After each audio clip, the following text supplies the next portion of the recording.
Welcome, guys. Welcome back to the Gentleman's Debate. You're here with Miki, Simon, and Sam, as per usual, the usual crew. And today we're just kind of talking about multiple subjects, multiple things. So we won't really kind of sugarcoat it or anything like that. We'll go straight into it. Introduce yourself, guys, and go from there. Thanks, Miki. Anytime. It's my beautiful voice. This is Simon, and this is episode 14. 14. Yes, 14. We've been doing this for 14 episodes. We're on a roll. Yeah. Yeah. We'll be talking around about some boxing news. Me and Sam will discuss that. I think Miki wants to discuss some details around about the rise of cryptocurrencies. Well, blockchain in general. I think Blockchain and very cryptocurrencies. Obviously, that's been some big news. And then we'll also have our funny news, the return of the funny news articles. Yes, indeed. So. Yeah. So anything that you want to bring up, Sam? Just a quick disclaimer. If I suddenly drop off for a bit in the podcast, it's probably because I've just taken a quick nap because I am extremely hungover today. Well, you have got that giant glass of water. I've got a giant glass of water. For anyone who's listening just listening to the podcast, the glass of water is literally the size of his head. It's a stein. It's a stein. It's a stein. For our German listeners. I love the Steins. The Stein. Did you hear about that guy who basically broke the world record and had about, could carry 30 litres of that? It's ridiculous. 13 litres? 30 or something. 30? Fucking hell. It was something ridiculous because he was trying to break the world record with his hands, by the way. He had it literally like that. There's that gif, isn't there, of that person carrying all the steins and then dropping them all, and it's so painful to watch. Oh, it really is. What a waste of beer. I watched, on... They have Facebook videos that circulate. There's one of people having a worse day than you, and it's people dropping their pizzas or McDonald's. There's a guy who's running to his mates in a van. He's got a bag of McDonald's, and then it's raining, so the paper bag gets wet, and then it all just out the bottom falls out of it, and there's that skater and then as well. He throws it on the ground. He's like, for fuck's sake. Speaking of pizzas, though, have you seen that? You know the house in Albuquerque where they filmed Breaking Bad? Yep. People keep throwing pizzas onto the roof of that house, so the actual owners of the house are having to put a fence up to stop people throwing pizzas on their roof. So somebody actually owns that house. It's not leased out or something. Interesting. Yeah. Whoever owns that house looked out because that house is probably worth a fortune. Yeah. I see that as just what a waste of pizza. Yeah, I'd agree Eat the pizza. Pizza is we know it's a bunch of high dudes who just had a bit too much weed and are just you know what? you know what? Bro, that'd be so funny. Just throw a pizza. And they throw the pizza on the roof and they go, bitch! Apparently that was completely... that was unscripted. He just threw it up, and the way it flopped on there, and then they were just I love this, I will keep this. There's a lot of unscripted stuff with Breaking Bad. There is loads of unscripted stuff that just happens. The monologues that sometimes Bryan Cranston was doing was totally unscripted, for example. And then the Mexican drug dealer that was killed in season 5. Season 1. Spoilers. Didn't he punch him so hard or something that he? Yeah, there's loads of and I think the bitch thing was that wasn't written in. He made that up on the spot. No, I think he made it up. I can't remember, but he did say that a lot of the bitches were actually scripted. Oh, really? Yeah. I thought they were made... No, a lot of them were It probably scripted. Started off with he said it a couple of times and everyone's like, I like it. Just put it in the script. Keep saying bitch, and then it became his catchphrase. One of the best things, I was watching this interview with him one time, and he was just like... was this the guy who played Jesse Pinkman? Yeah, Aaron Paul. Yeah, interesting name that guy's got. Aaron Paul. Yeah. Which way is it round? Aaron Paul? Aaron Paul. He's really good in Need for Speed. Haven't seen it. You should. Recommend it. He's a good actor. He's very, Watch very good Need for actor. Speed, the new one. Boom. And if you hate it, blame Simon. Yeah, blame me. Put it in the comments that you didn't like it. But yeah, I was reading it. I was reading an interview. I was watching an interview with him. There we go. And it's something he was saying about how when he gets recognised on the street, and because one of the scenes in Breaking Bad, one of his mates says "Gatorade me, bitch" or something like that, and he throws a Gatorade, and he had a Gatorade, and and this fan came up to him and went, pardon me, just lost my voice there. That's the alcohol, kids. this fan came up to him and just went, "Gatorade me, bitch," and he threw the Gatorade to him, and then like 5 minutes later he was like, "Why the fuck did I throw my Gatorade to him?" I really wanted that Gatorade. Yeah. I thought you were just going to say people keep throwing Gatorades at him. It's like, I can't get out my house. That's people that I've just never seen the show. They're just like, just no reason. Anyway, so that was our first segue of the podcast. Hey. That was an intro. Oh God! Don't hit the lamp. Is that on? It's fine. No. It needs a new bulb in it. Oh, Yeah. much like Sam today. Pretty Seeing as much, you decided yeah. to drink the ocean of beer. Sam needs a new liver, new kidneys. You name it, he needs it, kind of thing. Have you tried the hangover cure? That's like the best hangover cure ever. Even though What, everyone not ever says drinking? that. Bacon in a cold shower? No. Okay, Although Mickey. that's good after and the full English. But watermelon, banana, and kiwi in the smoothie. I have not tried that. Hydrates you, replaces electrolytes. I and don't tastes like amazing. bananas. After a really heavy drinking session, I will go and find myself some coconut water. I am that's so a good glad one, you said 'cause it is- coconut and not Coke. Wow, I like how you jumped. Assumptions were made. Assumptions were made there, Sam. Thank you very much. But yeah, coconut water is more hydrating than water. And it can also be used to replace blood if you're having blood loss and stuff like that. The actual coconut water can. I didn't know about that. I knew about sugar. For using infusions. Sugar and water, you can do that. So Yeah. if you watch the Yeah. film Shooter with Mark Wahlberg, he does that where he gets shot and he's losing blood. And what they do is he gets a bottle of water and then creates an IV thing by putting sugar into it. IV, that's the one. Yeah, The you IV. could do that with coconut water. It was invented in the Beautiful stuff. what was it? They what did war that. was that in? Yeah, because they did it. No, they did it in World War.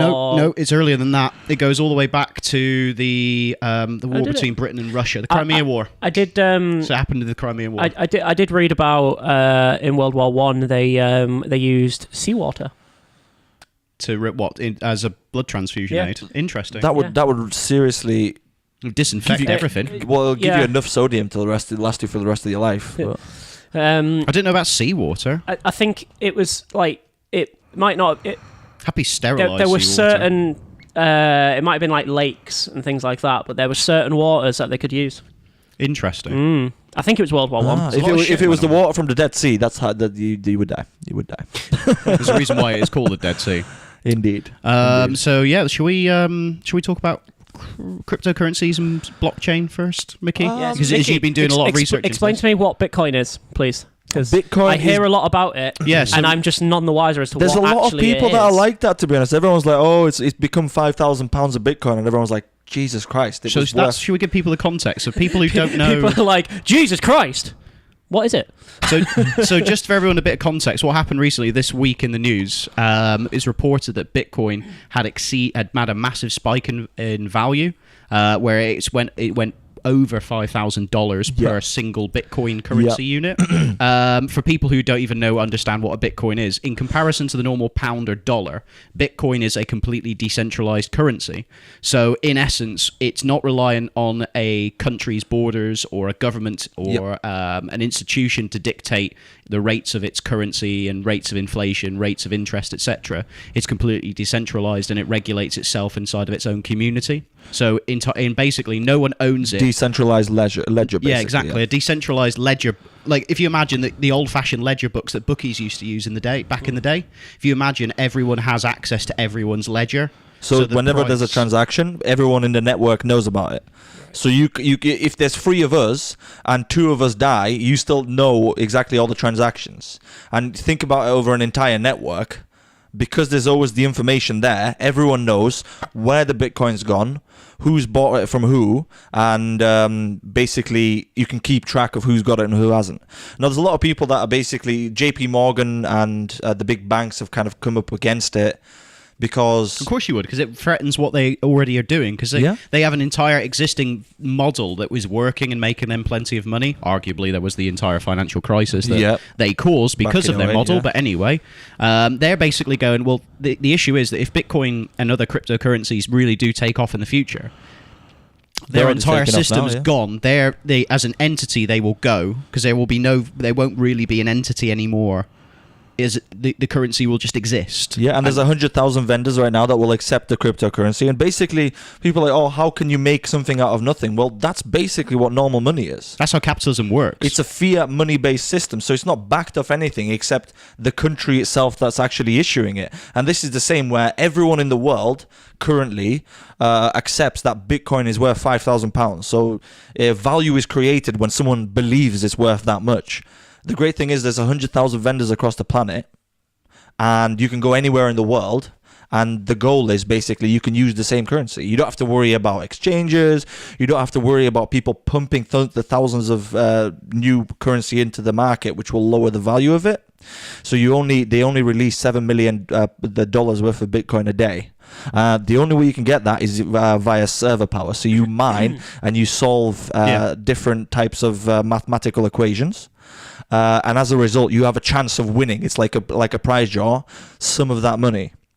Oh, so it's a bit like in terms of normal banking. For anyone who does this, you can do something in Britain at least called premium bonds. Yeah. So premium bonds, in essence, is where you put your money into a bank account that's held by the premium bond company.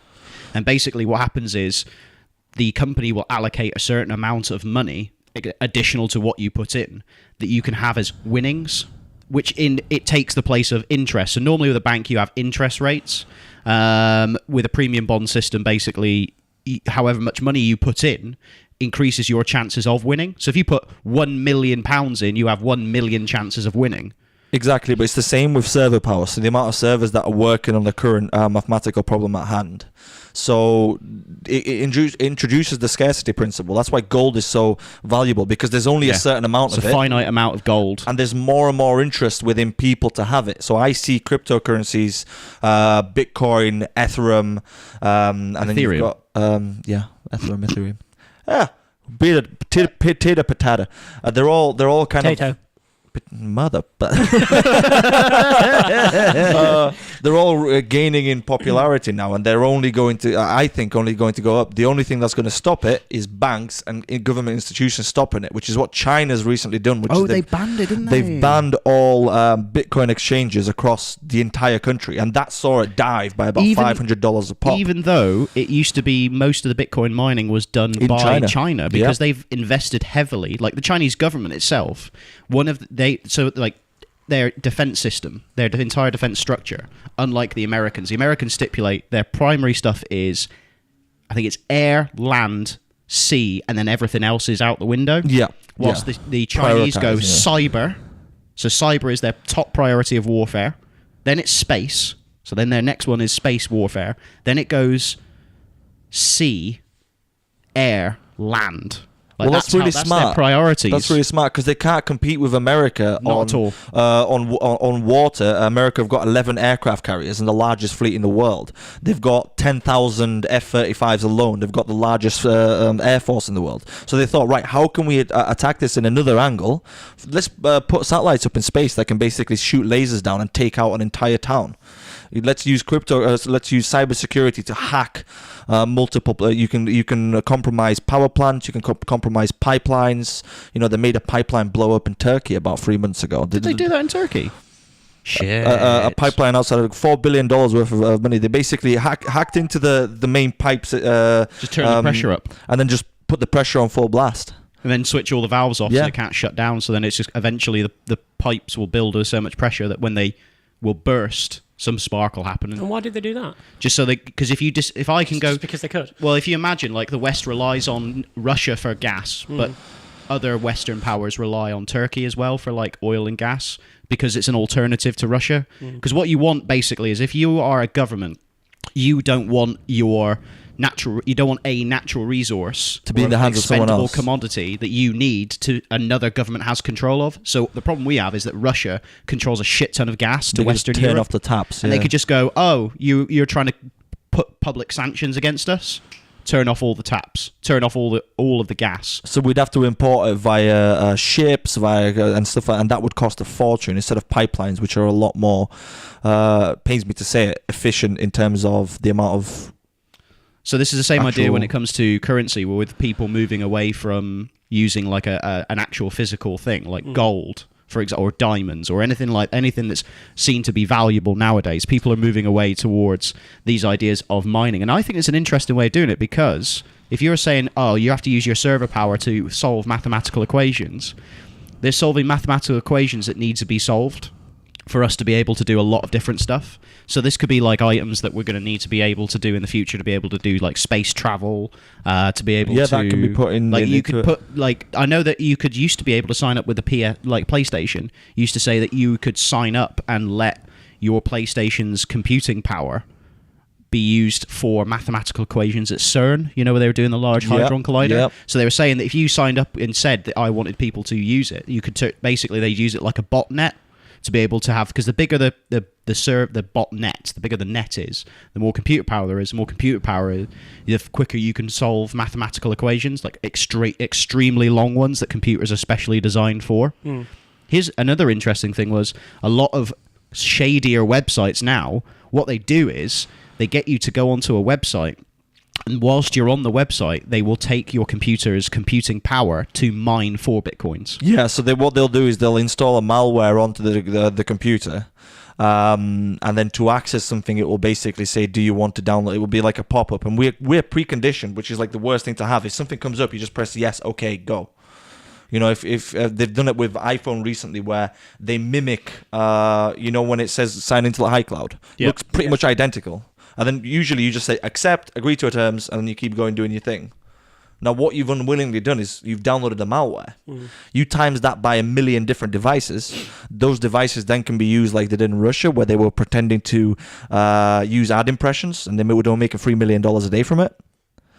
They could be used then for cryptocurrency mining. They can be used for all sorts of things, and those users don't have a clue that they're actually signing on to different petitions.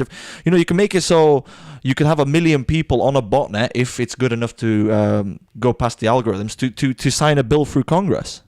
Yeah, theoretically. To make it, if you connect it to signatures and stuff like that. Because all you need to do is get the petition going, and then you just, when you sign a petition here in Britain, it's like you have to give your name, your email address, and I think your national insurance number. Yeah, but if you can steal that information from somebody, which has happened, like for example the Equifax hack, that was massive, they stole a shit ton of, and I mean it was a ridiculous few million. Was that 20 T-Mobile to 30 and things like that? No, so T-Mobile's a different hack. So Talk, and there's loads of Equifax, for example, Equifax is a company that does all your credit scores for you. So Right, they keep all of the details of credit scores that are going about with anyone who has any form of credit, or maybe doesn't actually have any credit. They just keep a score of every single person. Equifax, possibly one of the biggest companies to store all that information. They are, for example, they do the credit score research for clearscore.com. So what happened basically was the hack happened, and then Equifax ended, and all the information was taken, so it was stripped out. They didn't realize it had happened, and it had been going on for a very extended period of time. They stole tens of millions of Americans' credit details. They stole up to 700,000 British people, and then details, and then everybody else's. and then you could use that. You could use that information, and you could sign. You could basically say, so you could have a petition. You start the petition, and then you take all the details, and then you go, okay, well, how's about 10 million Americans have just signed a petition to ban guns? Then so you could end up becoming a very big force in the world just behind your computer. So the amount of power you've got, people don't realize, oh, well, it's my data, it's this, it's that. You don't realize the amount of applications that could be used for. So it's a very scary time we live in, because the issue we've got now... daily now they're getting hacked. The companies are getting hacked all the time because they don't understand that they need to continuously update themselves. Yeah. So they think, which costs millions. It costs millions and millions and millions and millions, but it's either you continuously spend the millions and millions, or you lose all of that. You lose all that data, so then you're going to get a shit ton of lawsuits, and then you're going to lose your customers will leave you because they think you can't store their data. So then your shareholders will pull out. So all the people who own actual stakes in the company will pull out, and then they'll be like, well, the company's bust within what? Let's say a week, month. This is why it's become majorly profitable. They say something ridiculous like 60% of companies have had a cyber breach, and a very large portion of that they haven't even put it out to the public. So that's where there's a GDPR law coming in May next year. Americans have to. So in America, you have to disclose that your data has been stolen. And you have to hear. contact, You have to hear, but the actual charges are ridiculously small. TalkTalk got charged $400,000 to them. That's like... Do you know what the maximum fine is for the ICO, so the Information Commissioner Officer, or whatever, the bloke or the person who's in charge of all of our information and making sure it's regulated by companies? You know what the maximum fine is? Yeah. £17 million. That's going to be enacted in May. £17 million. It's not currently that, but in May, from then on, it's going to be that. So companies have to actually disclose it. But now, even then, you get hacked. On average, your stock price tumbles by 3%, and it takes 3 years to recover to the state before the cybersecurity attack. You could have massive disruption like Maersk, you know, the massive shipping giant. They control 20% of our logistics. So 20% of all goods that we get from shipping is from them. And they got hacked, and it took them a week. They had problems, and they lost $300 million from it. And they hacked the cranes, and they hacked the systems there, so they couldn't offload and unload chips. So imagine if you came to Maersk and you said, "Oh, give me 5 million or 10 million, and this will all go away, and I'll give you the malware, and you won't ever see it again." And they won't publish it, because if they do, they're going to have a massive fallout. Yep. They could have, so they're just going to be like, "Yeah, fuck it, we're going to pay you." So how many times has that happened and people are completely unaware of it? It's like the cybersecurity has now become the most profitable illegal industry on the planet. It's worth $475 billion.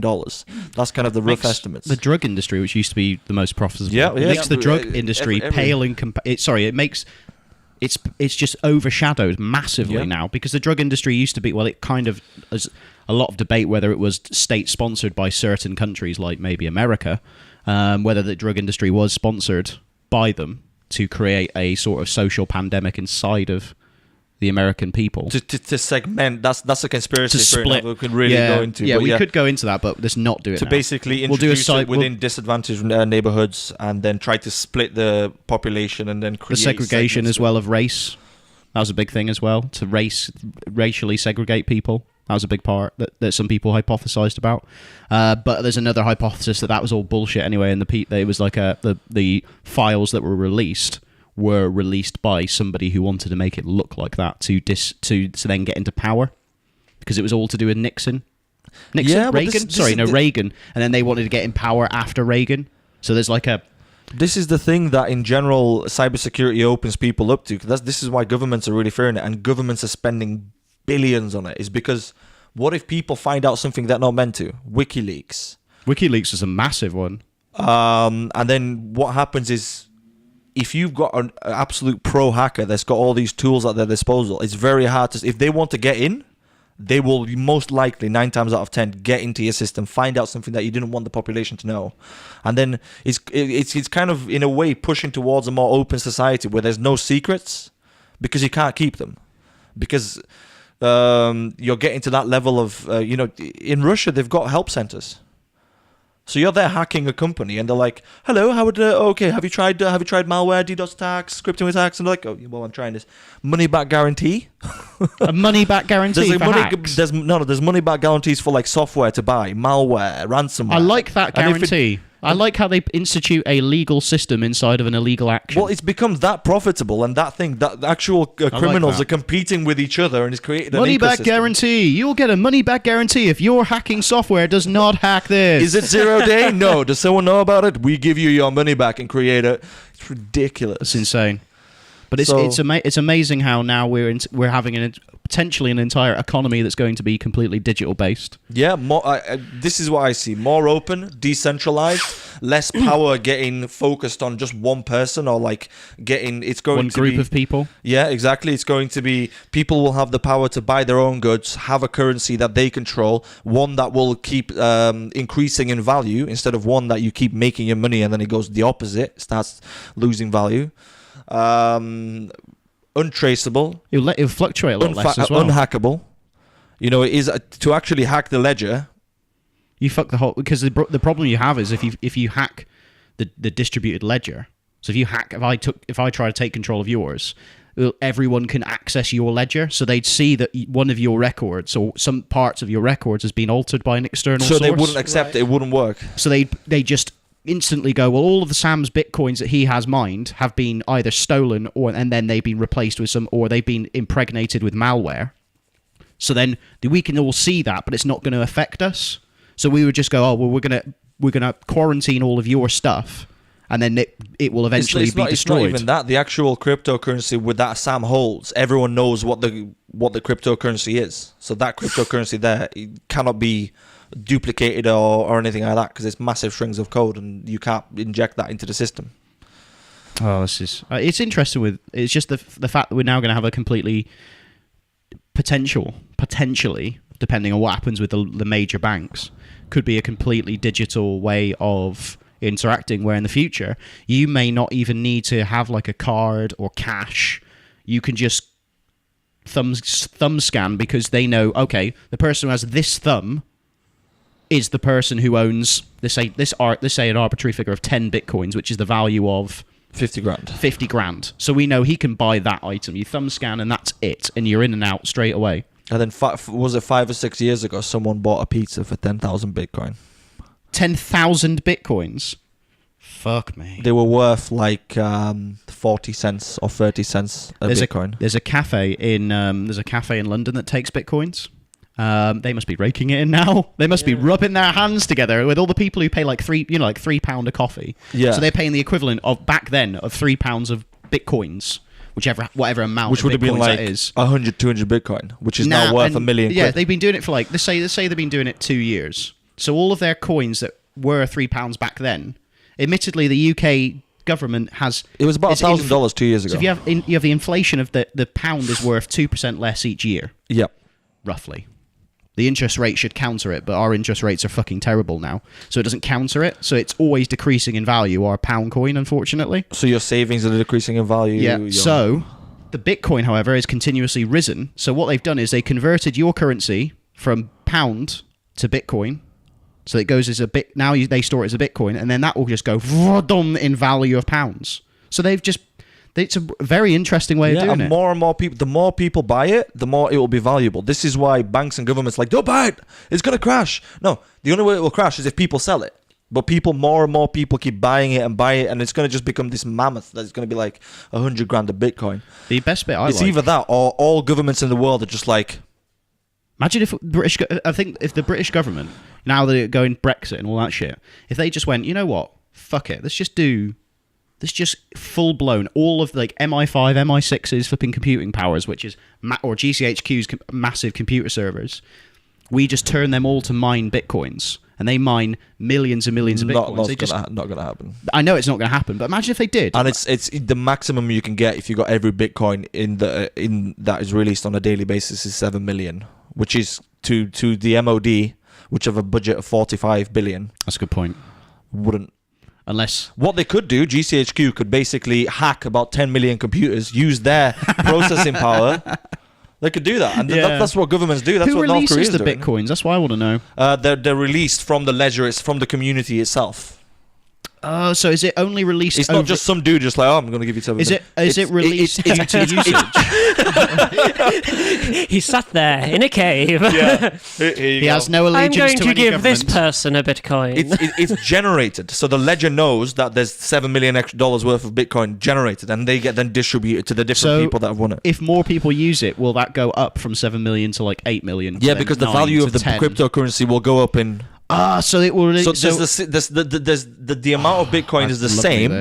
I love this. You can't get any more than a certain. I can't remember how many Bitcoins, but the value of the Bitcoin keeps going up. Oh, so there's not more bits. There's not more Bitcoins. Yeah, but the value in terms of other currencies. Yeah, it goes up. So obviously, every time you hit, you can get more money out of it. So what will happen is eventually it'll outstrip any other currency source. Then all other currencies will fail. We'll only have Bitcoins, and then we'll use that to purchase. Ethereum is looking very strong. We'll then purchase everything using Bitcoins, and then the idea of actual currency. So we'll just have credit. So like in Star Trek, yes, they have credit, so they can spend. Yeah. There you go. So ladies and gentlemen, we're gonna have Star Trek in the next. Fuck it. Let's give a bold prediction. I'm gonna say in the next 50 years, Star Trek. About 15 to 20. 15 to 20. All right, 15 to 20. Yes. Do you have any prediction of how long it'll take for us to go to that? Or even if we will? I think 15 to 20 is even a long 50. stretch. I'm going for 5-0. You're going 5-0. 5-0. I'm just going to say 50. Because there's going to be a fight back by the banks, and then I it'll would overcome it. be going 50. Yeah, I think that there'll be a fight back by the banks because they won't like that. They want to stay at the top. They want to be in the power. But basically, the way we're going with technology nowadays, I would probably agree closely with Miki on that one because we're powering through at the moment, aren't we? In terms of technology, yeah. The insane amount you can do. Yeah. Think about the younger generations as well that are growing up. They're a lot more familiar with the internet. They computers. code at school. They do coding at school. Yeah. At my school, the closest I got to fucking trying to do anything to do with a computer was making a PowerPoint presentation about a political party that I wanted to run inside of the school. That's as close as it fucking got for me with ICT. Yep. And then even people who did it at year 10 and then did a GCSE in ICT is nothing compared to what kids are doing now, where they're coding. So they're doing, what's it called, the little computer that you can code on? It's like a Blueberry or a BlackBerry, Raspberry. I think it's called a Raspberry or something like that. I know there's coding languages, C++, Python. They code stuff onto these computers, and then they code them into all sorts of stuff to like do physical actions and all sorts of things. So they do so they code robotics and stuff like that. I'm sat there like fucking hell, technology has leaped me. Yeah. Like I barely understand how to use a fucking 3D phone. printing. 3D You can buy your own little 3D printer now. Yeah. Yeah. Oh yeah. Maybe we should. We could just do like little. Think of the advancement now, the modern day human in 20 years' time, where 3D printers are that advanced that you can print metal, plastic, all raw materials. You can also Can't do wood though, unfortunately. Pardon? Can't do wood. No, but you could get substitutes for wood and plastics and stuff like that. You can have like, because the leaps it's gone. Humans have done it. So let's go blacksmith. So you had a blacksmith. So you had a person who was trained in doing it. Would make you a sword. Yeah. Let's say a sword. Yeah. Then you had the invention of like stamping, so like metal machinery, so the Industrial Revolution. And then you had like the .com kind of thing going on, which Injection was the CNC. molding, No, it's stuff like like a CNC cutter, so like a plasma cutter that you program to cut for you. Yeah. And now you can do. Print metal into the shape that you want. It probably is going to be stronger than CNC. And people, you can print metal and stuff like that. People printed a kidney. They used stem cells and managed to print That's so interesting. So you could, if you could print food, if you could print, for example, your own electronic devices. So what would you kind of need to buy? But Star Trek is among us, because Star Trek had that with the replicators. Yeah. So you could go, make me a whiskey and Coke, and it would boop, whiskey and Coke with a glass. But then moving on to the better franchise, we still don't have lightsabers. We will. We Do you know what the issue is? They're thinking that they have to make it where it's got two ends. Yeah. Because the issue they've got is they can't regulate it. But I recently saw a magnetic fields. A YouTube video. Basically, what happens is that there will be a force. The reason why lightsabers can cut through someone, but when they're against you like this, there's no heat. There's a reason why, apparently. Obviously, it's science fiction, so there is actually no real science fact here. However, there's a magnetic or an electromagnetic field that holds the plasma once it's ignited. Yeah. Inside of it, and even though the plasma is burning at thousands and thousands of degrees of heat, and that's why it can cut through things. Yeah, because it's held inside the electromagnetic force field, no energy can escape until the electromagnetic force field is disrupted by passing with matter. So once matter has interrupted the electromagnetic force field, that's when it cuts through.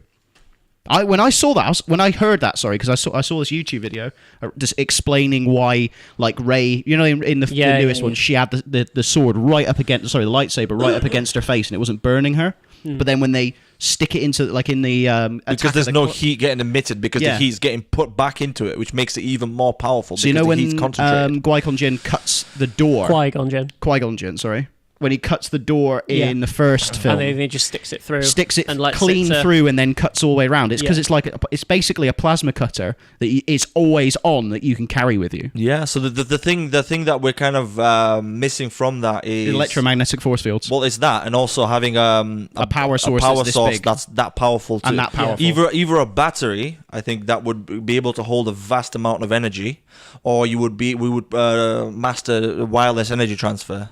So is the an original, and also the fact that there's a mystical crystal inside of it that doesn't really exist. There's the Kyber crystal. The Kyber crystals do exist. Don't take this away from me. The original lightsabers, the way that they were powered, again, it's science fiction, was that it was a little cable and a battery pack that they carried because they couldn't get a battery that was small enough inside of the lightsaber itself. Yeah. So they had a little cable, and then one of the moves inside of the old style of lightsaber dueling was to cut the cable.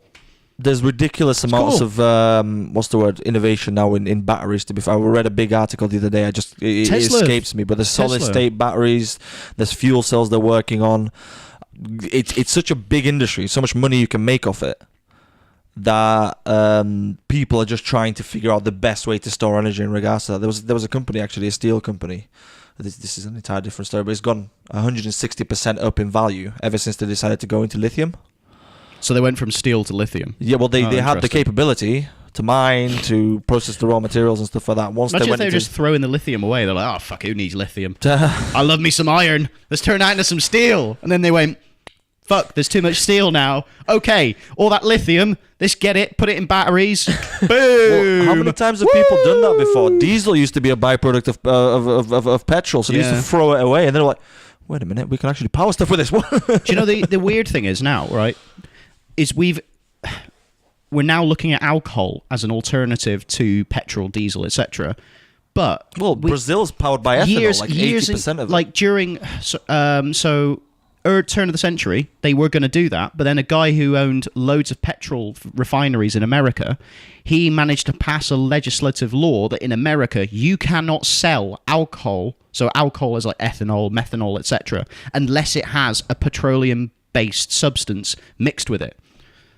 So you cannot sell it just by itself. But other countries obviously don't have this requirement. And then that's why the Nazis, the V2 rocket and V1, they used methanol and ethanol to fuel the rockets because they found it to be a much more stable fuel source than petrol or any other form of other fuel source. They used nitrous oxide and I think it was ethanol to fire the V2 rocket. And that's why it was so effective. It was an interesting thing to see in history. I can attest right now that alcohol doesn't feel very powering. Well, you drank a sufficient amount to be able to power probably a V2 rocket all the way to fucking Berlin. Doesn't. Yeah, don't do it. Don't drink, kids. Don't drink, kids. Don't drink. Anyway, shall we move on to some other subjects now? Yeah. That was very interesting, that, lads. Thank you. I feel educated. We tried to educate on the gentleman's debate. Yeah. We don't always debate unless we have a topic that really is quite fiery. Which we might have one up and coming. Which one, sorry? With our potential guests that we might have in the next couple of weeks. Yeah, so I was meant to say... Yeah, thanks for reminding me about that. So I was in discussion... You're very welcome. I was in discussion with a... Brownie points. Even when you're hungover, you have a good memory. Teacher's pet. Yeah, apparently we're still on the hype train of stroking each other's egos after the Nico's fight night. Oh, that's not the only thing you were stroking later. What was the whole spitting on the chin thing? Spit on the chin, strippers, yeah. Huddersfield, we love you. We'll be definitely going back to Huddersfield. Cleopatra's Palace or something. Cleopatra's Lounge. I do feel a bit... what's the word? Saw. A bit... I feel like we let ourselves down a little bit as we didn't have a John Smith's in the John Smith Stadium. No, I was saying they should have been a guy who was dressed in like the John Smith's uniform. Yeah. Who was at the bar, and then as people just came in, didn't say anything, but just went John Smith's. And then if somebody went, "Oh, I don't like John Smith," you just go, "John Smith's." John Smith. And then if they refuse, they say, "Oh, I'm teetotal," or if they were like, "I don't know, oh no, I don't like it. I like drinking wine," he just pin them down and pour John Smith's down their throat. little flannel. You just knock them out. They wake up in a basement somewhere in the John Smith Stadium with just an IV drip of John Smith's going to their bloodstream. But it was like, what's going on? And the guys just stood over them going, "John Smith's." John Smith. A load of John Smith. A load of other John Smith people in cloaks just come out, start chanting, "John Smith's, John Smith's." John Smith. And those people are never seen again. Okay, who are these guests that we're planning to have on? I'm giving Nuki Brown a bit of free advertising here. So. Oh my lord, get that shit out. Give me free Nuki Brown, please. No, you have our permission to insult Sam all you want in the comments for Newcastle Brown. Brown's gorgeous. I hate it. Do you know what? Newcastle Brown Ale is I used to serve in a hotel in Scarborough, and there was a time where the fridge, right? This is a terrible thing that happened. What happened was somebody had cleaned the fridge, obviously, and put the shelves back in. But they put one shelf slightly down too far and then restocked the whole fridge. Newcastle Brown Ale at the top of the fridge, right? One person went in there and took one bottle out. It destabilized the entire balancing situation, and all of the ales, entire fridge with the door closed, it just went boom with like a flat pack situation where it went Newcastle Brown Ale just smashed through everything else and then hit the floor. That was the only bottle that didn't smash.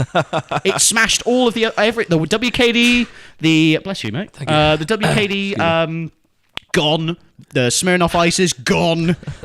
Carlsberg gone. Newcastle Brown Ale. And the worst bit was they'd so tightly sealed the cap on, obviously, that inside you saw all the foam try to get out, couldn't get out, and then just turn into one large bottle of foam.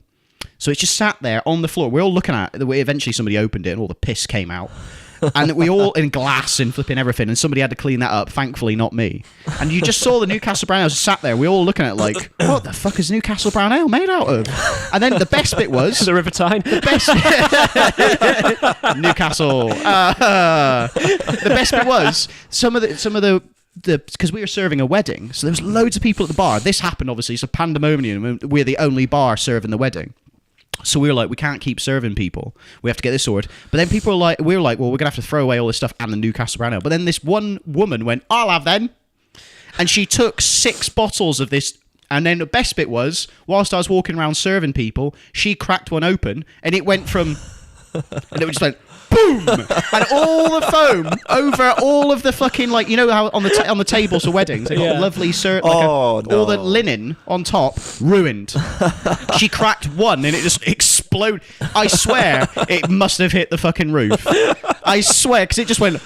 She should have turned it upside down and hit the fucking went into space. Just opened it. Oh, Lord. That was... And that's how they discovered that it can power a rocket. And that's how you now in the future, when you see Newcastle Brown Ale sponsored spacecraft, you know why. But yeah, we'll go back obviously from that again segue. That's the second segue of the day. To our guest that will be on in the future. It won't be, I don't think it'll be next podcast, but it'll be the one after that. And basically we were approached by a group of a University of York society, which is... Well, Women in Science. It's SWIS, and I've forgotten what the first S is for.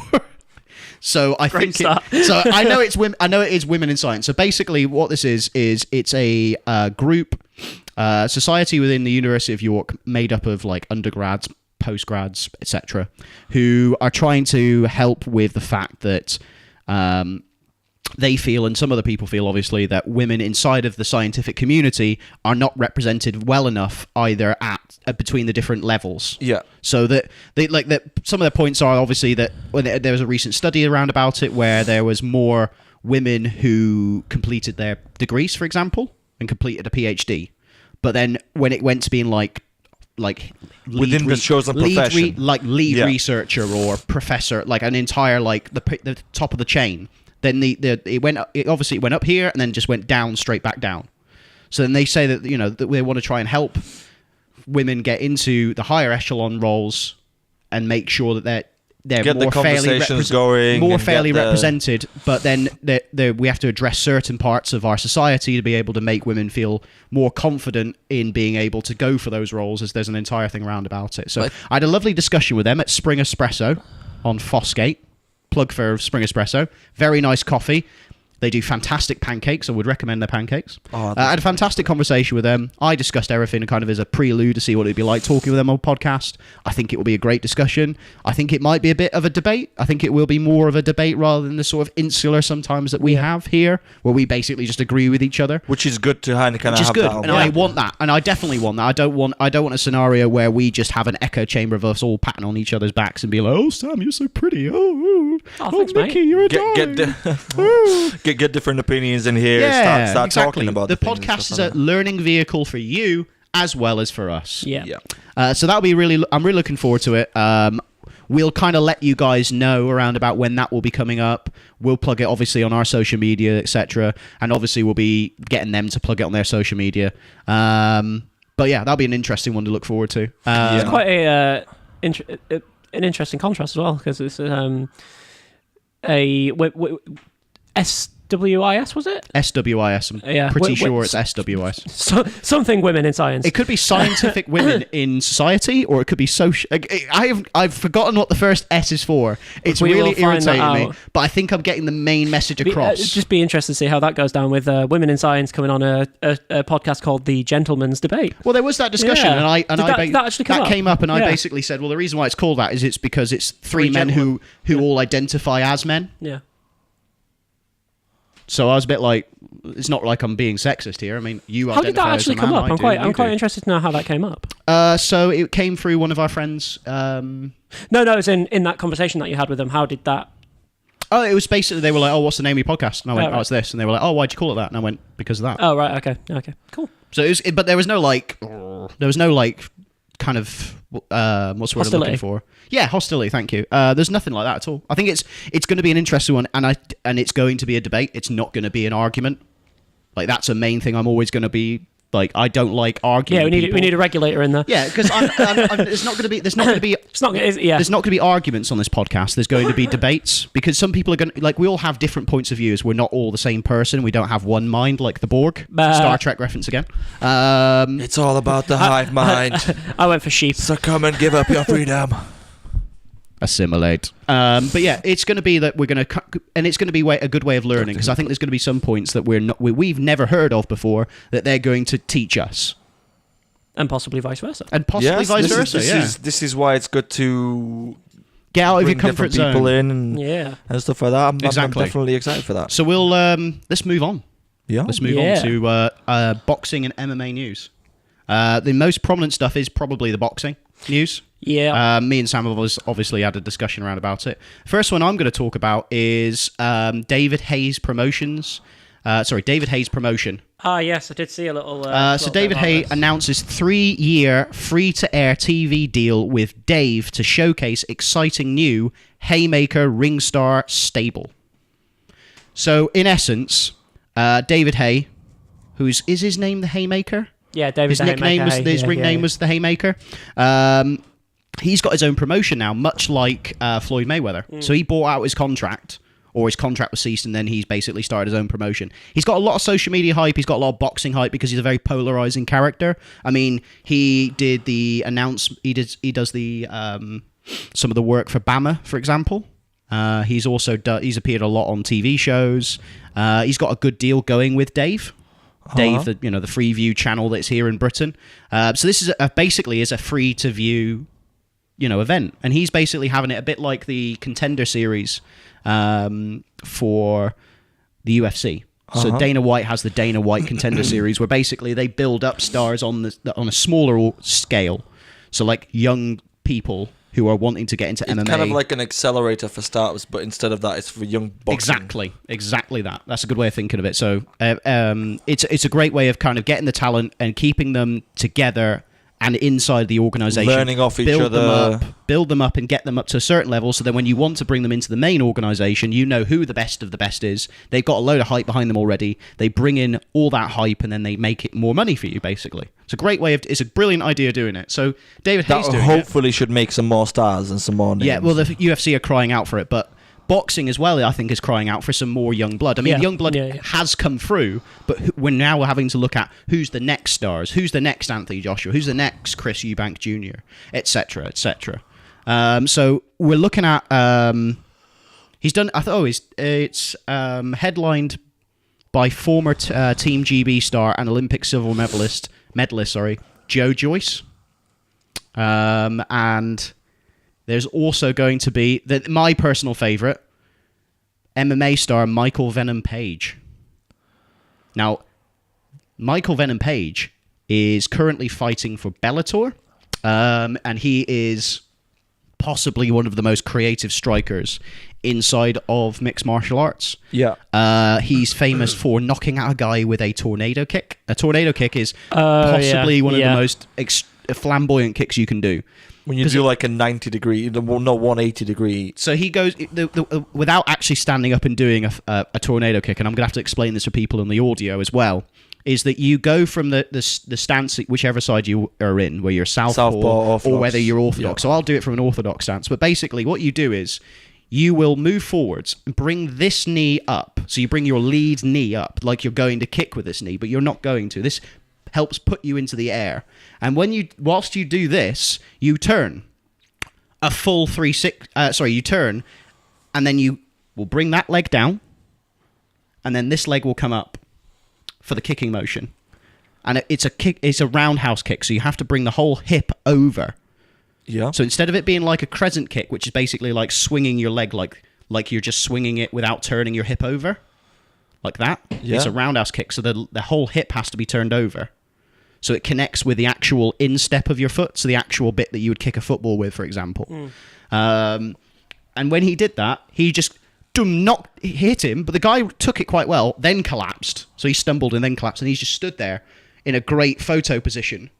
So he's very marketable, but that's because he comes from the world of point kickboxing.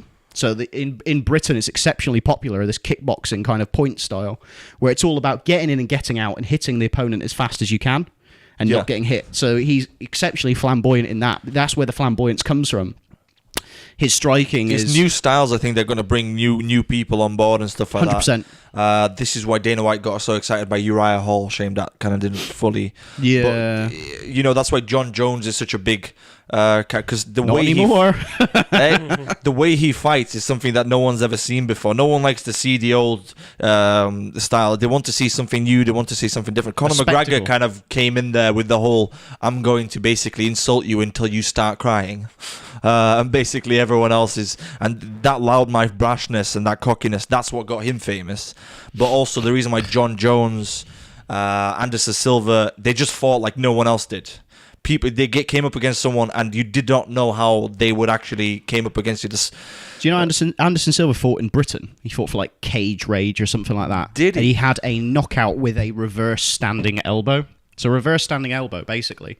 He's pawing at the guy's guard. So guard, for anyone who doesn't know, on the video you'll see me do the guard, which is literally this, where you frame basically your hands, your arms up to the side of your head to make sure that you can't get hit. The problem with a guard is that there's lots of holes around it because obviously we don't have big arms, basically. And what Anderson Silva did was he was pawing at the guy's jab to be able to make his guard become quite defensive, so it shrank his guard in so that he wouldn't be able to extend out and hold Anderson at any distance. Yep. So then he stepped in with a reverse standing elbow. So a normal elbow, a standing elbow, you'd come down maybe like this. So the points would be like a 12-6 motion. So you come from the top and then you come down and hit them in the head. He came in the opposite direction from a 6-12 position, came up the inside of his guard and hit him clean in the chin, knocked him clean out. It's that kind of spectacle of that excellent level of Muay Thai, like the insane level of Muay Thai striking that Anderson Silva had. Arguably has, but I think he's diminished recently. Well, how old is he now? 40? He's getting old. He's in his late 30s to 40. He arguably, there's people are saying he should just retire. He was like you can't take away from the fact that he was one of the greatest of all time. He was one of the most dominant champs, except for now he's not. Is it 12 times he held it, or 11? You know who now is Mighty Mouse. Demetrius Mighty Mouse Johnson has won it 12 times. He's defended his title 12 times. He's now the most dominant champ. He is now, and I can say probably with absolute certainty, the greatest of all time. Because John Jones isn't. People used to say that John Jones was the pound-for-pound king and the greatest of all time, etc., etc. He, however, you can't say that without in the same breath saying, well, he's done drugs. He has been popped twice for performance-enhancing drugs. Yep. And you can't get away with that. Obviously, we now have to wait until the USADA and UFC hand down their decisions about how long he will be suspended for. It could be anywhere up to 4 years. I've got a lot of respect suspension. for Anderson Silva, what he did with Chael Sonnen when he was like about to win the championship, and in the last 10 seconds triangled him. Yeah. It was so in that fight between Anderson Silva and Chael Sonnen is a very good wrestler. So basically what he did was he pinned him to the ground, took him down, pinned him to the ground, and beat the piss out of him with elbows and punches throughout the entire, basically for 5 rounds clean. Anderson Silva, in that entire time, took very little damage and was holding him in his guard. In essence, making Chael expend a lot of energy to hold Anderson down. And then eventually what Anderson did was he pulled off a triangle choke. I've explained what a triangle choke is before, but for anyone who doesn't know, in essence, basically, it's where inside of people who do Brazilian Jiu-Jitsu and other types of grappling normally know this. However, a guard on the ground is where you are on your back and you're holding the person inside of your legs and your arms to stop them from getting any distance between the two of you. In essence, he held him in the guard for a very long period of time. The triangle choke is, in essence, you need to slip one of your legs. Normally, if I was doing it, I'd use my right leg. You need to slip that one up the shoulder of the person who's on top of you. So you need to slip it up the shoulder and raise your hips up and bring it around the top. So you rest the top part of your calf on the back of their neck. And then what you do is you will then lock it with the other one into the pit of your knee. That's my phone gone. That's next to the water as well. Yeah, that could have gone in the water. That was a bit scary. Water in there, you've had. Good. And then what you do is you clamp it down, you lock it, and then what you've done is one of their arms has been pushed out, and their other arm is stuck inside. And then what you do is you contract your legs whilst elevating your hips, and you would effectively cut off the carotid arteries inside of their neck, thus depriving the brain of blood and oxygen, and then they'd eventually pass out. Yeah.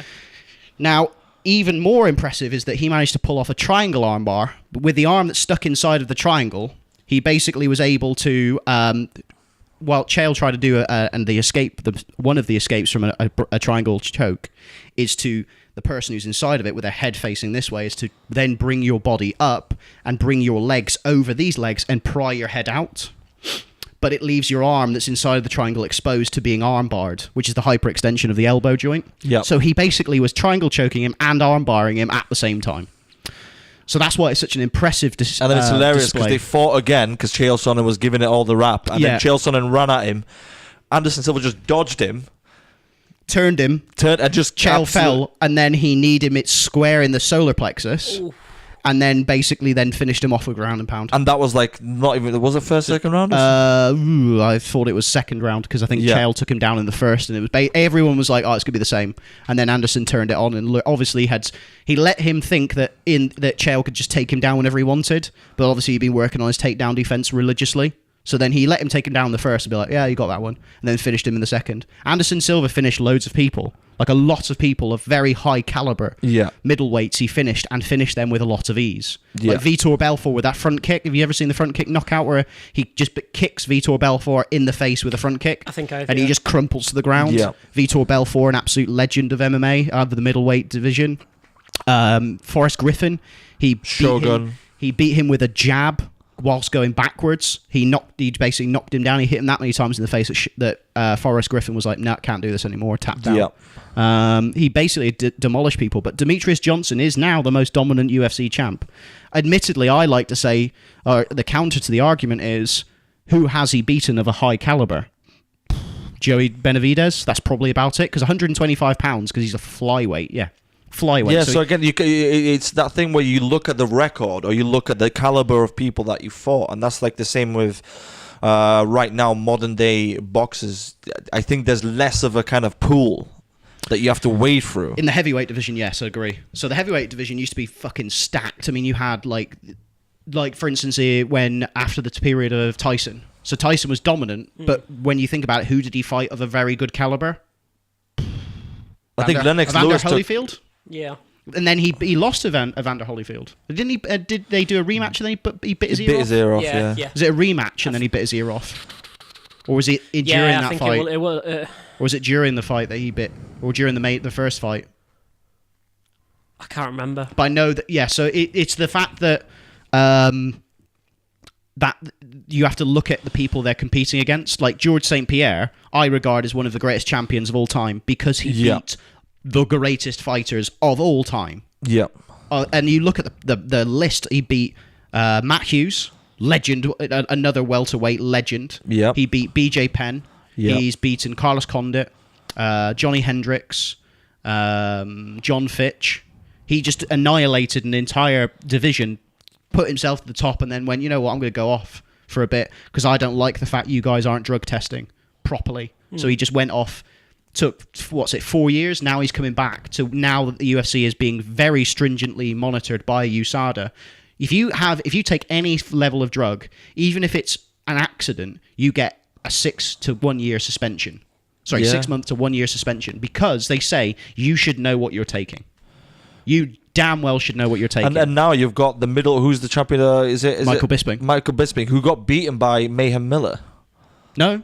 Or was it the other way around after the end of the Ultimate Fighter? He absolutely obliterated Mayhem Miller. Did he? Yeah, he went through him like a fucking hot knife through butter. But George St. Pierre beat Mayhem Miller as well. Mayhem Miller has got a lot of mental problems, unfortunately. He does. He's had altercations with the police quite a lot as well. So I hope he pulls his shit together, because he was a very good fighter. Do you remember Tito Ortiz? Yeah. Back in the day. Yeah. I don't know. I'm not a big fan of Tito Ortiz. The Chuck Liddell days. Do you remember when Chuck Liddell knocked him out? Oh, I do. They've had three vicious. fights. They had three fights. Dana White actually cheered. Yeah. So what happened was Tito Ortiz was famous for his strike. Was famous for two things. One, his insane ground and pound. So when he took you down, he would elbow the fuck out of you, and your face would just be a bloody mess. The other thing he was famous for was a crazy monkey defense, which basically meant that the monkey team was the monkey. He'd move his guard around a lot to try and block hooks. But Chuck Liddell realised this, and Chuck Liddell's a very powerful striker and used his wrestling in reverse to stop him from being taken down, so Tito Ortiz couldn't use his strengths of ground and pound. And then basically what happened was he was throwing lots of hooks at Tito Ortiz, and then picked his shot, and then boom, straight right hand through the guard, and knocked him clean out. And then Tito Ortiz has always had a difficult relationship with Dana White, which apparently they've buried now. Yeah. Now Tito Ortiz is managing fighters, because he's now retired from fighting. He's managing, for instance, Christine Cyborg. Really? Who is in a fucking absolute nightmare position right now. Is she? She hasn't got any... Yes, she is the women's featherweight That's what I champion. Yeah, she beat However, Ronda Rousey. No, she didn't beat Ronda Rousey. That's Amanda Nunes. Oh, okay. She basically is in a nightmare position where she's the only real challenge or main person in the 145-pound weight division. So everyone's after her. Well, no, there's no one in there. No one wants to go and fight her, because she is of a caliber of fighter so much better than any other. She's a monster in terms of striking. She strikes with you. She's going to fucking light you up. That's why Jermaine Durandamy, who actually got the title first, she vacated the belt, saying she didn't want to fight somebody who was a known steroid user. But now Cyborg is so stringently on USADA's test list, and they know that she's popped for steroids before. She's getting tested more than any other fighter, and it basically means that she's not on anything. So her performance is just her performance. And the problem we're seeing now is that she fought Amanda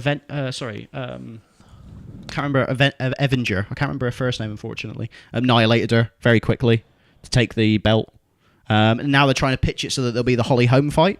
So Holly Holm, who knocked out Ronda Rousey. They want them two to fight. The issue they've got is that Cyborg wants money. I mean, she wants to get paid. She wants to have a certain amount of money. And the UFC is basically like, look, you're the only person really in the 145-pound division.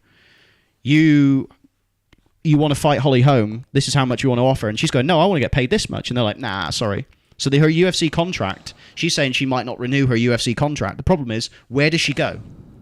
She can't go... The sad truth is that Ronda Rousey could have attracted a lot more money because she had a much larger following. She had a massive following. But the problem was that she didn't take her loss well. I mean, she had a brilliant... loads girls looked up to her. I mean, Beyonce flipping wore a T-shirt that said, don't be a do-nothing bitch. I mean, that is Ronda Rousey's big thing. And I'd say Ronda Rousey, if she'd come back from her loss and she'd come back and still was competing, and or she then come back from it but didn't, the way she did it, she handled it wasn't great. She lost and that was it. Dummy out. Spat dummy out's a good way of putting it. But because her mum's a judo champion as well. Her mum was a bronze medalist, the first American woman to get a medal in judo ever. Then she trained her daughter, who then won a bronze medal in judo at the Olympics. So she...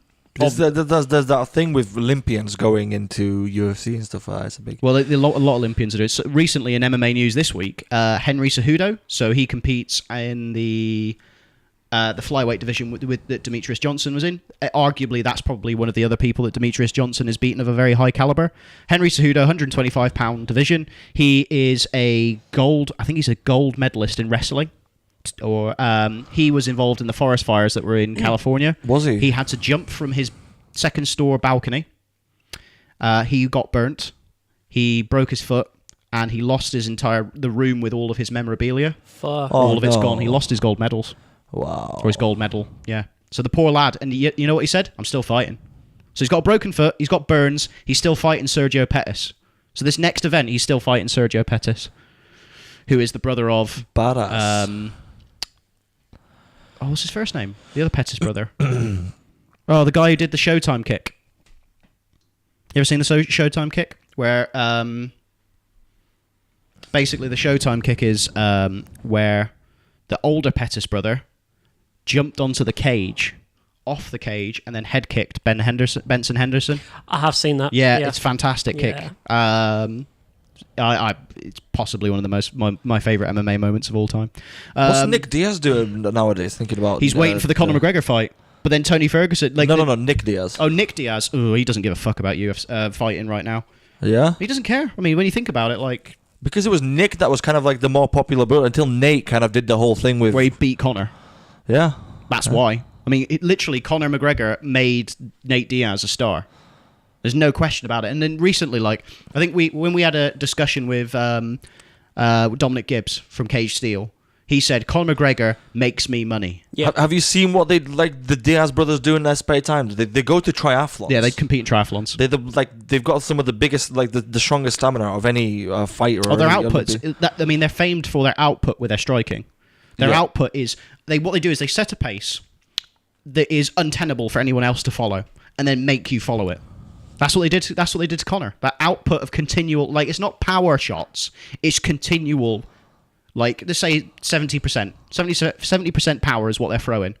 But all the round is 70%. And then the next one. And then the next one. And they can do the 5 rounds really easily. But the issue they've got is, they have world-class jiu-jitsu. Their jiu-jitsu black belts, so they are fantastic jiu-jitsu black belts. The problem they've got is that their wrestling and the wrestling defense is not nearly good enough when it comes to a UFC caliber.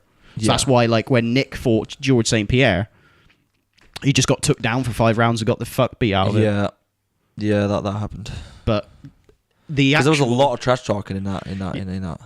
To relate back to the other Diaz brother, there's been a lot after Tony Ferguson beat Kevin Lee.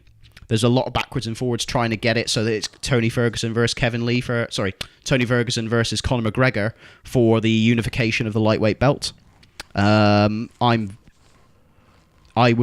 said in our last podcast, you would like to. I'd prefer that, and then you have the Nate fight, because in all honesty, I'm going to say, again, will that be the Conor will win that fight against Tony because of his insane striking, punching power, and also people will be like, Tony Ferguson can submit Conor.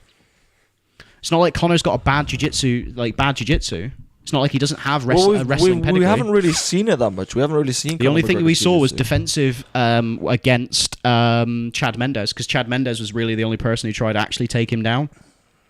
But it's not Tony Ferguson. He's got a good takedown defense though, because he has exactly. And Tony, it's not like Tony Ferguson is a really good wrestler that can take people down easily. He submits people off his back, so he's not going to take you down and then beat you up. Speaking of good wrestlers, what happened to Weidman anyway?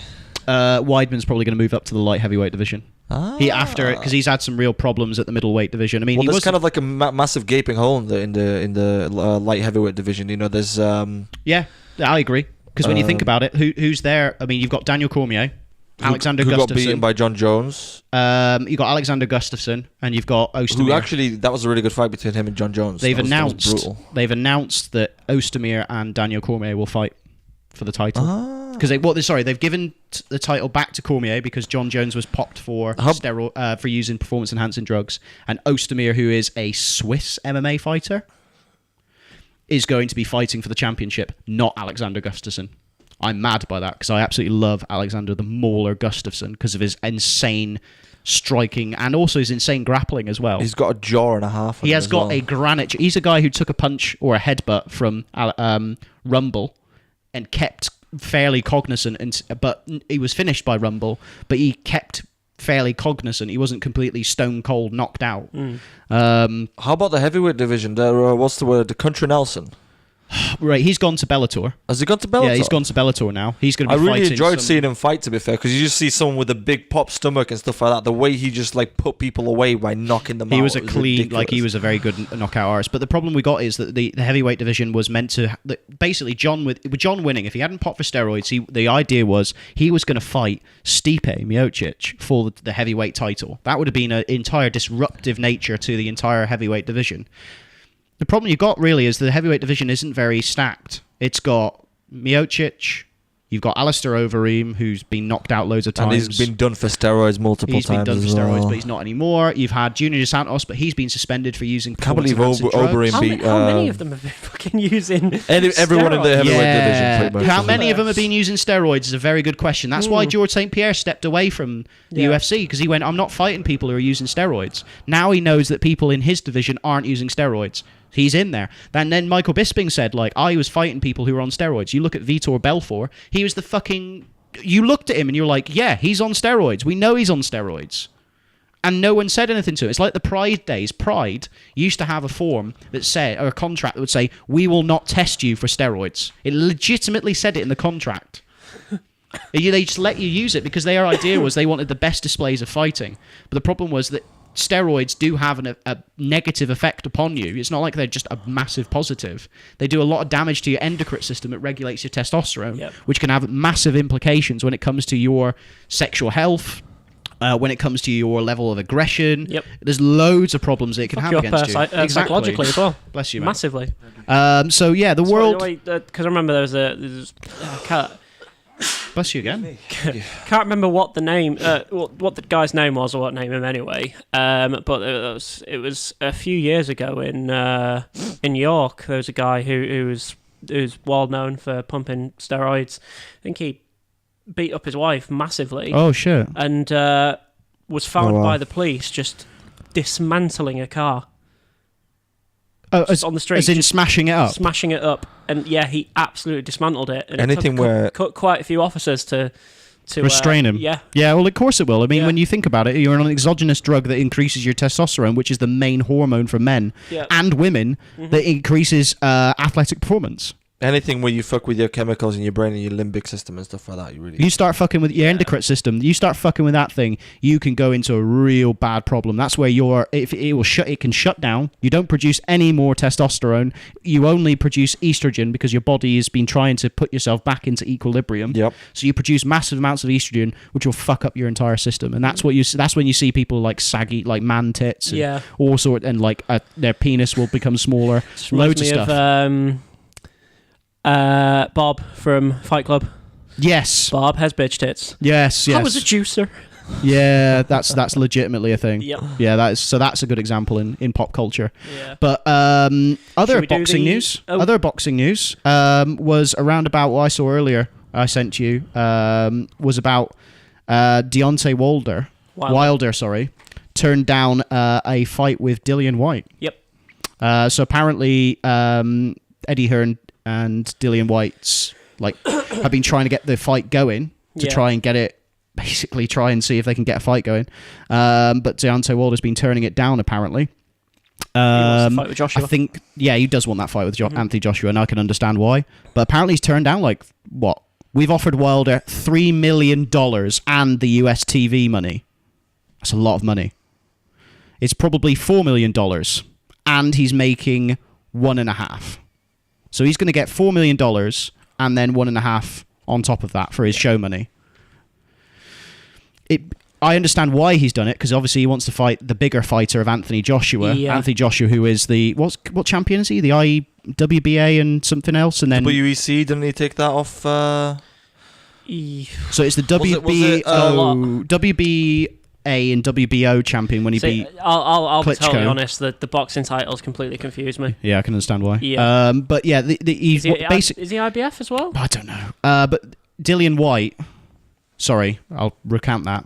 Deontay Wilder, he holds one of the heavyweight belts. Yeah. So it would be a title unification fight. Yep. which makes I understand. So that's but I think after Joshua, because he's got a title defense. He's fighting Pulev. Yeah, I think after that fight, should be. He'll announce Wilder, and yeah, because he wants all the belts. You want to be the he wants unconditioned, not the undisputed heavyweight champion of the world. Yep, and he could do it. Yeah. He legitimately could do it. Unless, like we were saying before, haven't we? We've seen sparring sessions of Wilder and getting demolished by David Haye. Yeah, that was weird. He's going to be in trouble. I was like, because David Haye's not like, when it comes to the elite of the heavyweight division, David Haye's not like, he's kind of there. One of his biggest wins was against Valuev. Yeah, that's a good point. With a broken wrist. Yeah. And then he did say against Klitschko he had a broken toe or something like that. That's what. Yeah, that was the excuse trying for. Was that David Haye? Sorry, we're talking about. Yeah. Right, okay, cool. Yeah. But it's and so, then he fought Bellew. I mean, he's so weird, David Haye, because and then it's he beat not Pulev, Valuev, yeah, with with a broken wrist, and then starts coming up with an excuse after he gets beat by Klitschko, when it's just like, yeah, but you did get beat by Klitschko, the greatest heavyweight boxer of the generation. Yeah. And then he goes into a fight with Bellew, ruptures his Achilles, and he almost 6th round, nearly finishes the fight. If he'd managed to, it's just like, dude, you're fucking hard. He has been plagued with injuries. To be fair. He is a tough motherfucker, and I think what he's doing is he's using this Haymaker Promotions, to go back to the previous story. Yeah. He's using that basically to be able to increase his stock. And get some other money coming in. Yeah. But then also probably to take a good long rest before he fights Bellew for the rematch. Yeah. Because he's going to need a long rest. That's in December, isn't it? Oh, yeah, it is, isn't it? Yeah. It's December, 12th? 12th or 17th?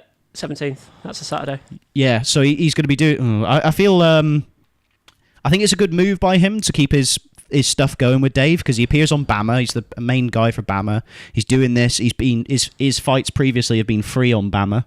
Yeah. So he's done a good idea. 17th is a Sunday, so it must be the 16th. Oh, well, whatever day it is in December. It's in December anyway. Yeah. I think it's a good move by him. But I understand what you mean in terms, and with Deontay Wilder turning down a fight, I can understand why, because he's probably going to make a lot more money fighting Anthony Joshua, because it's going to be hyped up a lot by... Is it Eddie Hearn, his manager, as well, for Joshua? Yeah. Yeah, so Eddie Hearn's obviously a... Hearn has his finger in all the pies. Yes, he does. He definitely does. Another thing we'll talk about here is the upcoming fight that will be happening between George Groves and Chris Eubank Jr. Have they announced it? Yep. Yeah. He stopped... I can't remember who he stopped, but he stopped this guy with a vicious body shot. Yeah. There's a... Groves, yeah? Groves stopped... I can't remember. Was it last night? It might have been. It might have been early in the week. I can't remember. But basically, he stopped him with... You saw the slow-mo shot of him hitting him in the body. Basically hit him, I think, clean on the liver, which is why he managed to put him away. The liver shot, like Bas Rutten. Like Bas Rutten, yes. He hit him, and then you saw... They slowed it down in slow-mo, and you saw the wave of the concussive energy go through the guy's body, and you were like... Oh! It looked like a wave of flesh. The damage that he'd done to him was horrific. Kind of what Sam's liver's feeling at the moment. Yes, but from self-punishment due to alcohol. But yeah, George Groves has been saying I'm gonna. So I'm a warrior in one sense, just in alcohol. Yeah. But Chris Eubanks saying I'm gonna finish you. I do like George Groves. He's a very, very good technical boxer, but I think who do you think's gonna win? I think Eubank. I think Eubank as well. Eubank is just an animal. He's like... by the way, it's Bas Rutten, not Bas. Bas. I don't want Bas to get annoyed at me. It's Bas. He'd kick the shit out of you. To be honest, he'd kick the shit out of anyone. Kick the shit out of anyone. Come into this room, kick the shit out of all four Champion of us. of Pride.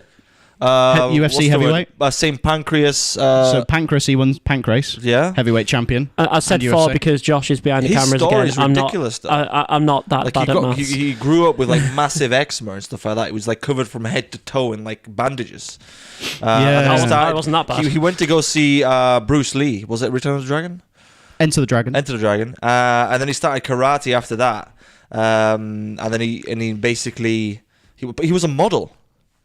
Oh yeah, he was. He was actually a model. He was a He said model. he was there one day and he was behind. He was looking at the mirror and he was there trying to get his hair right for half an hour. And he's like, you know what? Fuck this shit. Got a razor. Zoop. Boom. Yeah, he's bald. He's completely bald. His entire idea about striking. You know, his student is Dwayne Bad Ludwig, who is a former K1 Grand Prix champion. I think he was a champion. Yeah. So he's brilliant striking. And then he went in the UFC and he fought. He was a decent welterweight, but he didn't get up to the championship levels. But now he coaches the likes of TJ Dillashaw. Really? And I think Joey Benavidez. Not sure about that. I might have to recount that. Dennis Bermudez, that's who he also coached. But he coached TJ Dillashaw to championship level. So you can trace the lineage of Bas Rutten all the way through to that level. I mean, he was an insane MMA fighter. In Pancrase, you weren't allowed to punch anyone. It's open. You could only hit people with open palm strikes and kick them. So he developed a way of turning his hand like this so he could piston out the punches with a flat palm. Basically, he was punching you with a flat palm.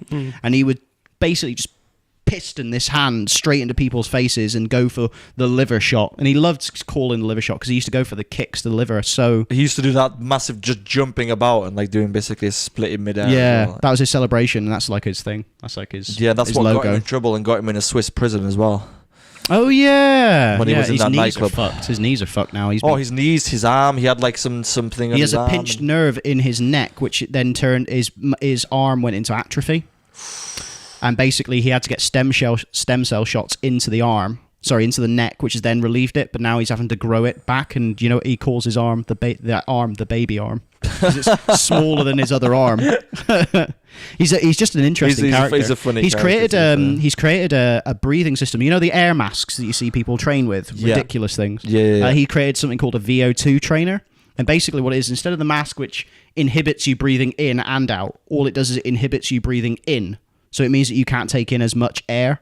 So it's designed to help elevate your red blood cell, levels, yeah. your red blood cell count to help you bring in more. It's like you're training in altitude, so the more blood you've got, basically, the more but then power he tweaked it so that you could just breathe out easier, so that it wouldn't, so you could get all the bad carbon dioxide out, basically.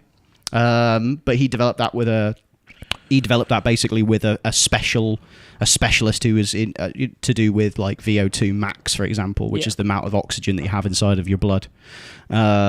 Interesting, but yeah, that's I think that's the MMA and boxing stuff there. Yeah. Should we move over to our? Should we round up with our funny news articles, ladies and gentlemen? Yeah. Cool. Let's have a look. Okay. First one. I saw this. This is my favorite one. I saw during the week at work. The best bit about it, the title, Soul Survivor. Dover sole, so a type of fish, jumps down angler's throat in Bournemouth. An angler had to be resuscitated after accidentally swallowing a fish he had just caught.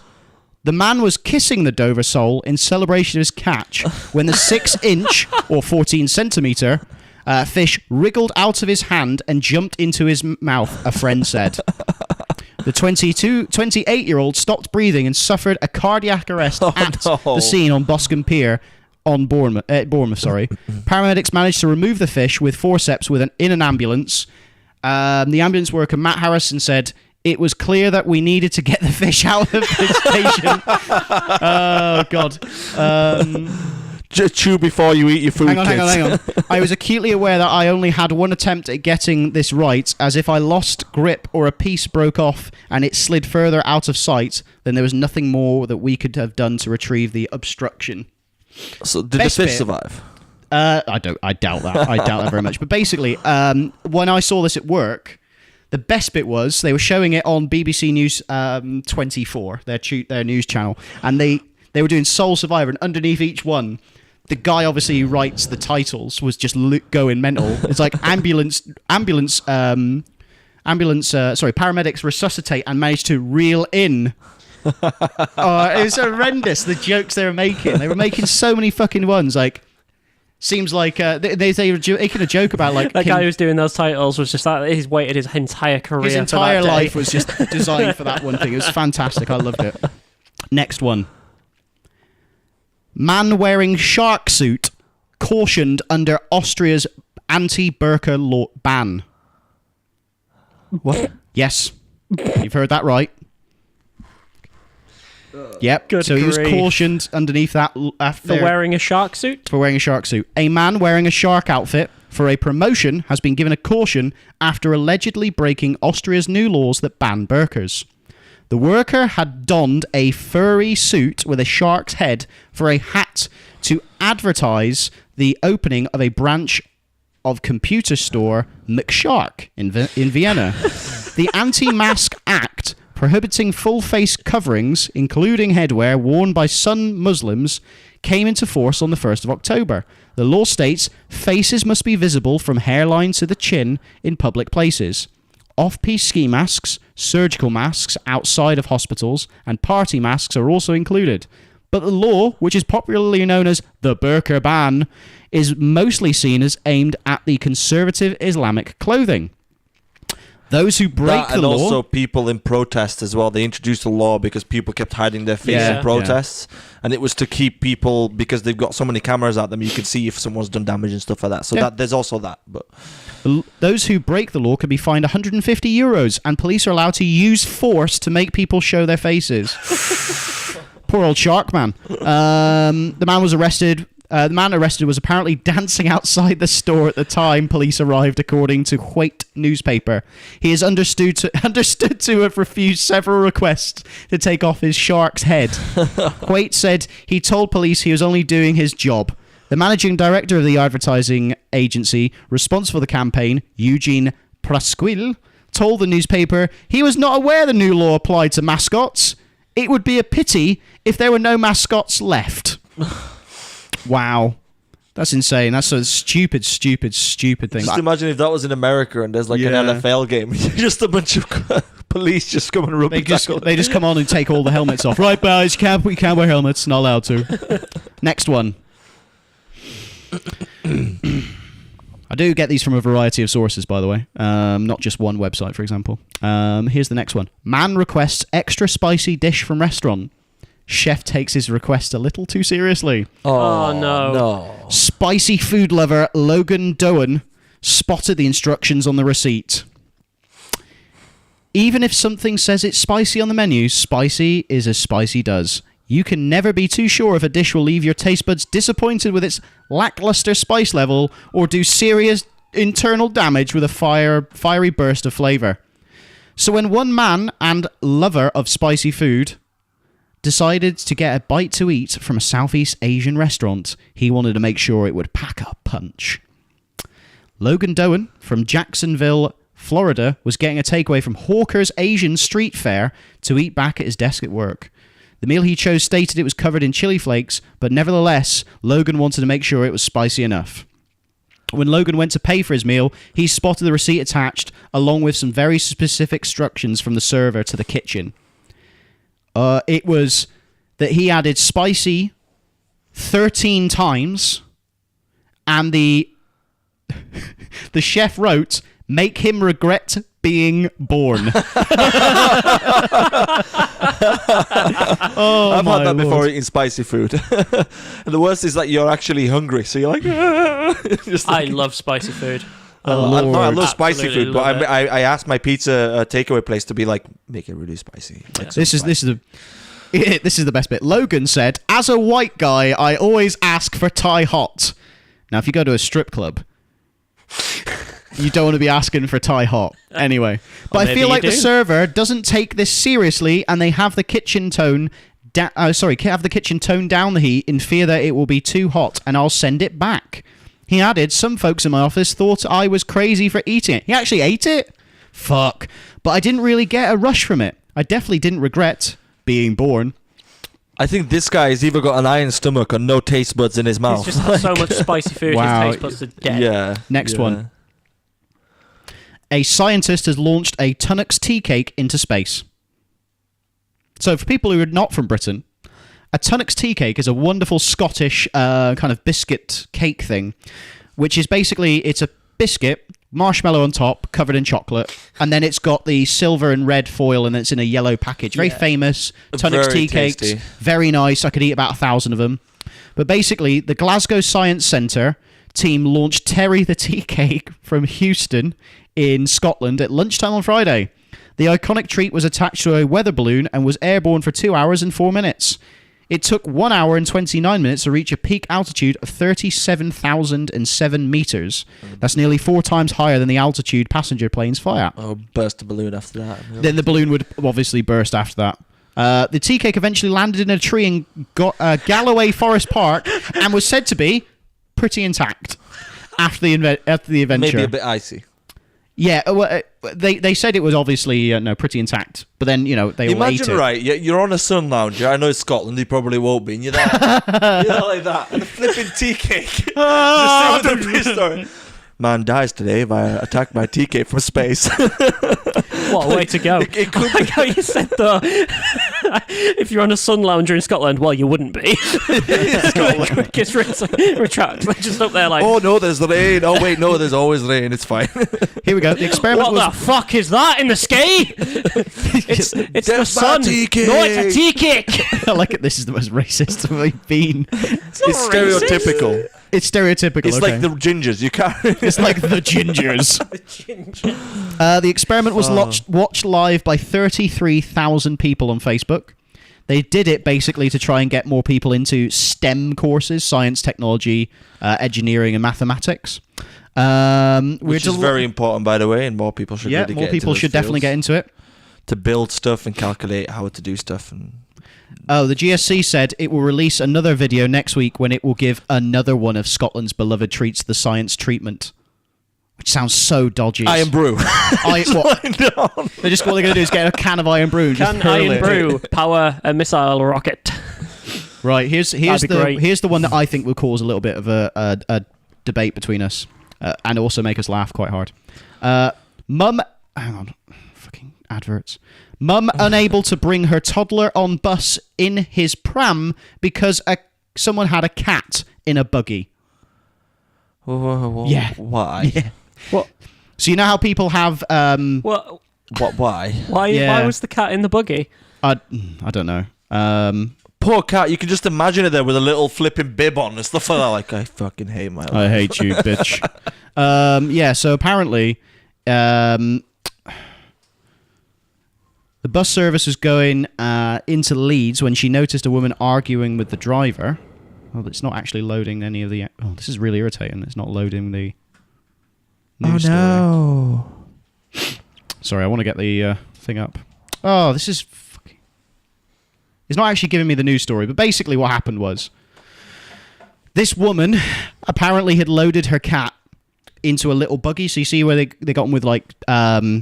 the dog, you can see them sometimes, little dogs. Yeah. Put them in the buggy and put them into the last on buses. There's like 1 or 2 spaces for women with or mums and parents with wheelchairs or prams. Yeah. And apparently one of them was already taken by by a family who had their kid with them in the pram, and then the other one was taken by this woman with the cat in the buggy. The mum then said to the woman, "Well, do you mind getting off, basically, and taking your cat with you?" And the woman went, "No." And start arguing with her, and then the two of them basically had a bit of an argument, a bit of a verbal fight over it. The bus driver then pulled over, stopped the bus, and then the woman still refused to get off, and the bus driver basically was like, "Well, she's not refusing to get off. Sorry, she's refusing to get off. You'll have to get another bus." And the poor mother had to go get another bus. It's absolutely ridiculous. Yeah, that is ridiculous. What is society? It's absolutely ridiculous, in my opinion. That I would have been like, "Look, you stupid bitch! Why Get would the you, fuck off!" Why would you take your cat out in a pram? Are you that lonely? Yes. She's obviously that crazy to fucking argue with people saying, "Oh, your baby doesn't matter as much as my cat." Get the fuck out, you stupid cat lady! I don't give a fuck about cats. Although, to be fair, animals are better than humans, so... Yes, but in all sense of priority, this is how it goes. It goes dog... For me. Yeah. Sorry, it goes rabbit, dog, baby, cat. In order of which I prefer. Dog, cat. Cat? No, fuck cats. Cats don't love you. Pardon? Cats don't love you. I know, that's why I love them. I hate them. Because they're evil. No, I like fuck 'em. evil Do you things. just cats. yearn for that? I love evil things. Do you like the challenge? No. Trying to woo fuck your that. cat. Fuck Hey, cats. kitty. They're evil little fucks. They don't love you. They don't give a shit about you. They eat Although your dead body. you say that, my parents have been away for the past 2 weeks, and I've had to look after the cat, so she did have like no human contact except me coming to feed her. Neediest cat in the fucking world. Fuck that cat. I tell you what, usually she doesn't care for my existence like most normal cats. But like I'd go home and I'm there on the computer and she's like, I'm like, get away. No, this is why I like dogs. Mickey's quality and cat impression there. Oh no, my cat can't meow, so she's like, She can't. no, she's broken. She does meow. Yeah, she got really ill, and we like managed to get her to the vet and get her sorted and stuff like that. So now her meow is like. My old cat couldn't meow properly. It was useless. It used to go. Was it a macaw? No, it was a tabby. It's like, Oh, so. That whenever a macaw's a type of bird, mate. It's like a parrot. right. I'm hungover. Fucking idiot. Anyway, so yeah, that's our little funny news articles of the week, ladies and gentlemen. I think we've had some fun today. It's been good. It's been good. Another podcast altogether, which is nice. I'm gonna go lie down. Yeah, you need some sleep, mate. You've been drinking too much. That's always the case. I always need fucking sleep. But again, we've had the wonderful filming skills of Mr. Joshua Simpson, who is of York Video Pro. You can find him on Twitter at York Video Pro. Hit him up for all of your videography and photography needs. So if you've got a wedding that you want to be covered, why not ask him for it? Or any other social sort of stuff. We are the Gentleman's Debate. We are on Facebook, Instagram, and Twitter. And also, if you listen to this on iTunes or if you're in the YouTube comments, etc., leave us some feedback. Leave us a rating. Give us a like and a subscribe. Give us a like and subscribe, please. We want to make sure that you are kept up to date with our beautiful verbal skills and also our lovely debating skills, and also now our faces, as you now can see what we do. Yes, wave at them, Sam. I just did. Thank you. Good work. But this has been the Gentleman's Debate episode 14. We are, well, goodbye. Say goodbye, Sam. Goodbye. Say goodbye, Mickey. Goodbye. Say goodbye, Josh. Goodbye. And goodbye from Simon. See you later, motherfuckers. Woo!